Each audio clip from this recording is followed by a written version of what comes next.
আসসালামু আলাইকুম। Welcome back to my channel Shammi Mahmud blogs. আশা করি সবাই ভালো আছেন।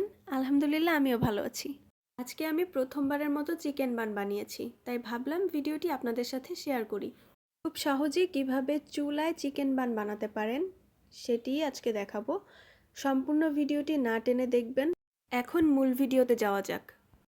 প্রথমে আমি একটি পরিষ্কার বোল নিয়ে নিব। এখন দিয়ে দিব 2.5 কাপ আটা। চাইলে এর বদলে ময়দাও দিতে পারেন।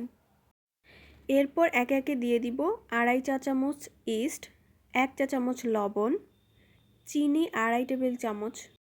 বলে রাখা ভালো, ইস্টের পরিমাণ কিন্তু বেশি দেওয়া যাবে না। আমি এখানে 2.5 চা চামচ ইস্ট দিয়েছি। এর থেকে বেশি দিলে কিন্তু আপনি খাবার সময় একটা ব্যাড স্মেল পাবেন, আপনি কিন্তু খেতে পারবেন না। সো ইস্টের পরিমাণটা সবসময় একটু কম দেওয়ার চেষ্টা করবেন।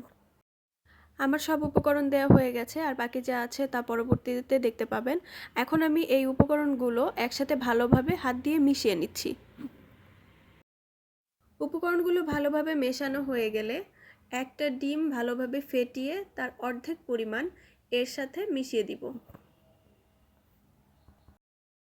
দেখতেই পাচ্ছেন আমি একটা ডিম ফেটিয়ে নিয়েছি। এখন তার থেকে অর্ধেক পরিমাণ এই ডোটার সাথে মিশিয়ে নিচ্ছি। এই ডিমটুকু মিশিয়ে নেওয়ার পর আমি আবার ভালোভাবে একটু মাখিয়ে নিব সব কিছু।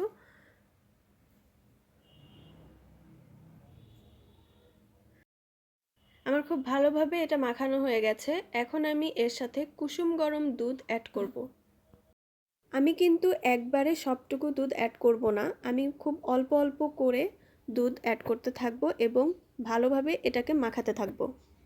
একবারে যদি অনেকটুকু দুধ আমি দিয়ে দেই তাতে দেখা যাবে যে ডোটা পারফেক্ট হবে না, হয়তো পাতলা হয়ে যাবে। এজন্য আমি খুব অল্প পরিমাণে, আমার যতটুকু প্রয়োজন ততটুকু অল্প অল্প করে মেশাবো, তাহলে ডোটা খুব সুন্দর হবে। দেখতেই পাচ্ছেন আমি এখানে অল্প অল্প করে প্রায় 1 কাপ পরিমাণ দুধ দিয়ে দিয়েছি। তারপরেও কিন্তু আমার এখনও পারফেক্ট হয় নাই, সেজন্য আমি আরও অল্প অল্প করে দুধ অ্যাড করতে থাকবো এবং ভালো করে এটাকে মথে নিব।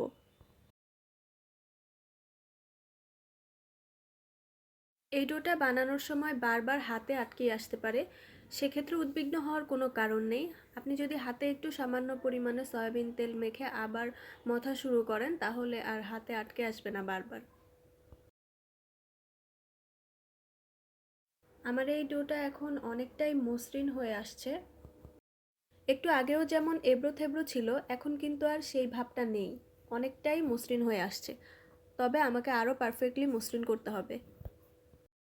আমি প্রথমে এই ডোটার সাথে কোনো সয়াবিন তেল ইউজ করিনি, তবে এখন যখন একটু মসৃণ হয়ে আসছে এখন আমি হাতে সামান্য পরিমাণে একটু সয়াবিন তেল নিয়ে আবার এটাকে ভালোভাবে মাখাবো।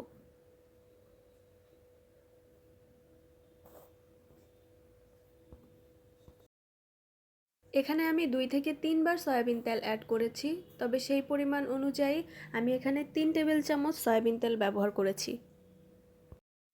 এখন এই ডোটা আরও বেশি সফট হয়ে গেছে। সয়াবিন তেল অ্যাড করার পরে আমি আরও প্রায় 2 মিনিটের মতো ভালোভাবে মথে নিয়েছি, এপাশ ওপাশ করে ভালোভাবে মথে নিয়েছি। আমার এই ডোটা কিন্তু রুটির আটার মতো শক্ত হবে না, তার থেকে একটু নরম হবে। আজকের এই ভিডিওটি তুলনামূলকভাবে একটু বড় হবে, সেজন্য আমি আন্তরিকভাবে দুঃখিত। আসলে আমি চেয়েছি এই ডো তৈরির সম্পূর্ণ ভিডিওটুকুই খুব সুন্দরভাবে আপনাদের মাঝে প্রেজেন্ট করা, সেজন্যই আমার ভিডিওটা আজকে অনেক বড় হয়ে গিয়েছে।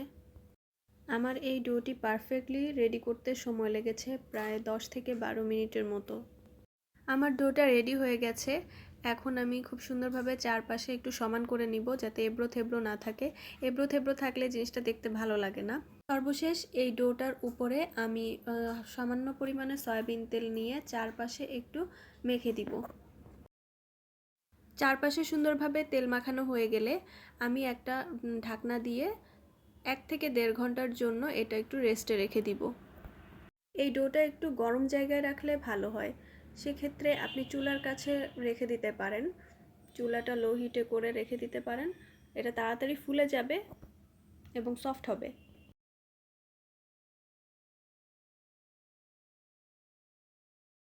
চিকেন বানের জন্য আমাকে এখানে একটা পুর রেডি করতে হবে চিকেন দিয়ে। সেক্ষেত্রে আমি এখানে একটা ফ্রাই প্যানে তেল দিয়ে নিলাম এবং তার সাথে আমি 1 কাপের মতো পেঁয়াজ কুচি দিয়ে নিলাম। আমি চুলার আঁচটা লো থেকে মিডিয়াম ফ্লেমে দিয়ে পেঁয়াজ কুচিগুলো ভালোভাবে ভেজে নিব। তবে এখানে খুব বেশি বাদামি রং করব না, একটু জাস্ট নরম হওয়া পর্যন্ত অপেক্ষা করব। যেহেতু আমি এই পেঁয়াজ কুচিগুলো ব্রাউন কালার করব না, জাস্ট একটু নরম করে নিব, আর এই নরম করার জন্য আমি এখানে সামান্য পরিমাণে লবণ ব্যবহার করব। লবণ দিলে পেঁয়াজটা খুব তাড়াতাড়ি একটু নরম হয়ে যায়। আমি এখানে সয়া সস ব্যবহার করব, যেহেতু সয়া সসে লবণ থাকে সেক্ষেত্রে আমি লবণের পরিমাণটা এ পর্যায়ে কমই দিব। পেঁয়াজ কুচিগুলো 2-3 মিনিট লো ফ্লেমে ভাজার পর যখন নরম হয়ে আসবে, তখন এখানে আমি কুচি করা মুরগির মাংস দিয়ে দিব। আর এখানে আমি বোনলেস মুরগির মাংস নিয়েছি।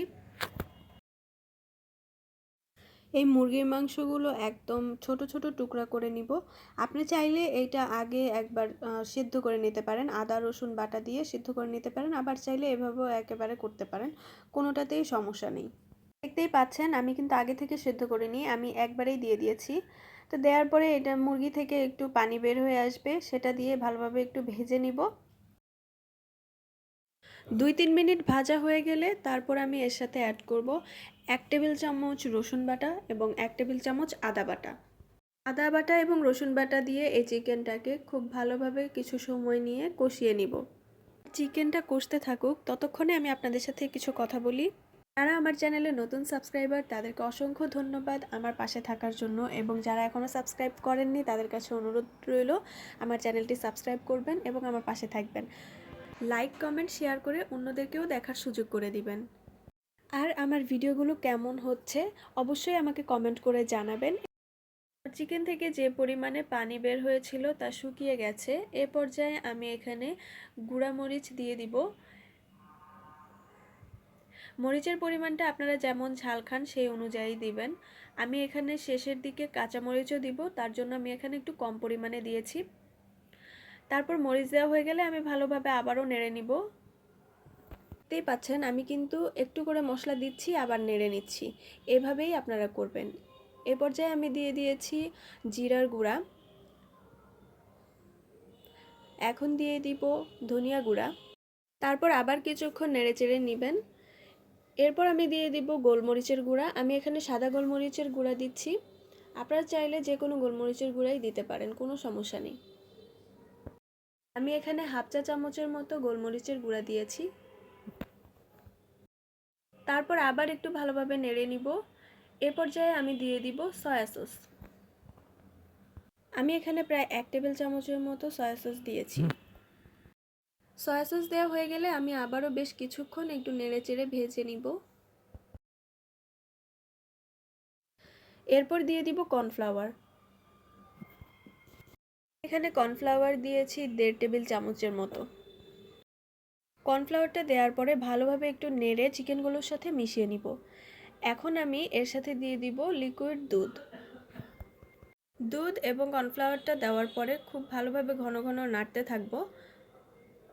তখন দেখব যে এই চিকেনটা একটা থকথকে ভাব চলে আসবে। এরকম থকথকে ভাব হয়ে আসার পরে আমি এর সাথে অ্যাড করব টমেটো সস।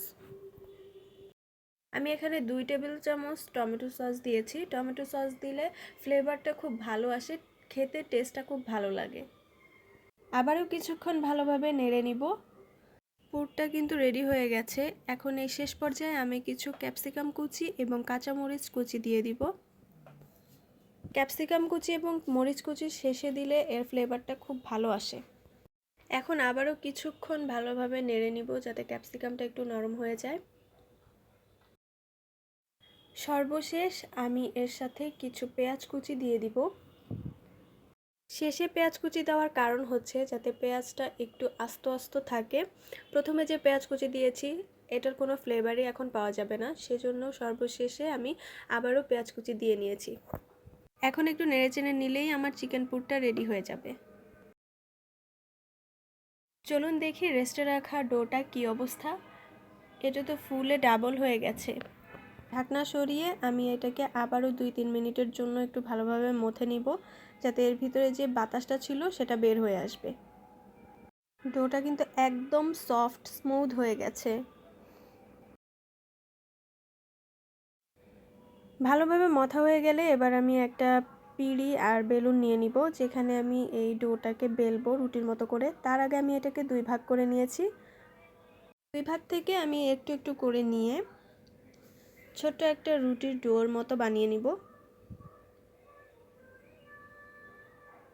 দেখতেই পাচ্ছেন আমি ঠিক কতটুকু নিচ্ছি।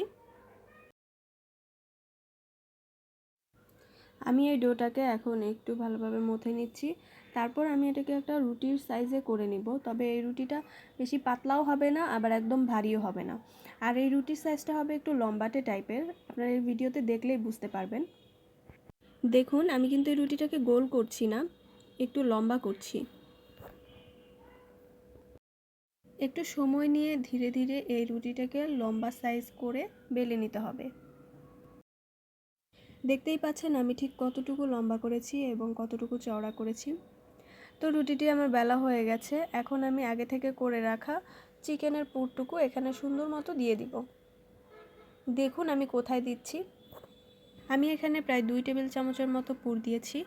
এখন আমি যেখানে পুর দিয়েছি তার থেকে একটু সামনে একটু পানি দিয়ে নিচ্ছি এবং পিছনের দিকেও পানি দিয়ে নিচ্ছি। তারপর এইভাবে একটা ভাঁজ দিয়ে নিচ্ছি। পানি না দিলে এই ভাঁজটা থাকবে না, এটা খুলে যাবে। এজন্য পানি দিয়ে ভালোভাবে একটু চেপে চেপে দিয়ে নিব। এ পর্যায়ে আমি রুটির যে বাকি অংশটুকু আছে সেখানে একটি চাকুর সাহায্যে 1/2 ইঞ্চি গ্যাপ রেখে কেটে নিব। দেখতেই পাচ্ছেন আমি কিভাবে কাটছি। কাটা হয়ে গেলে আমি একটা একটা করে স্লাইস নিয়ে এই পাশে লাগিয়ে নিব। তবে তার আগে এই সাইডে একটু পানি দিয়ে নিব, যাতে স্লাইসগুলো সুন্দর করে আটকে থাকে। একটু খেয়াল করে দেখবেন যে আমি কিভাবে স্লাইসগুলো এনে এই পাশে আটকিয়ে দিচ্ছি। পানি না লাগালে কিন্তু এই স্লাইসগুলো থাকবে না, খুলে যাবে। আজকের ভিডিওতে খুব বেশি পরিমাণে সাইড সাউন্ড হচ্ছে, তার জন্য আমি আপনাদের কাছে আন্তরিকভাবে দুঃখিত।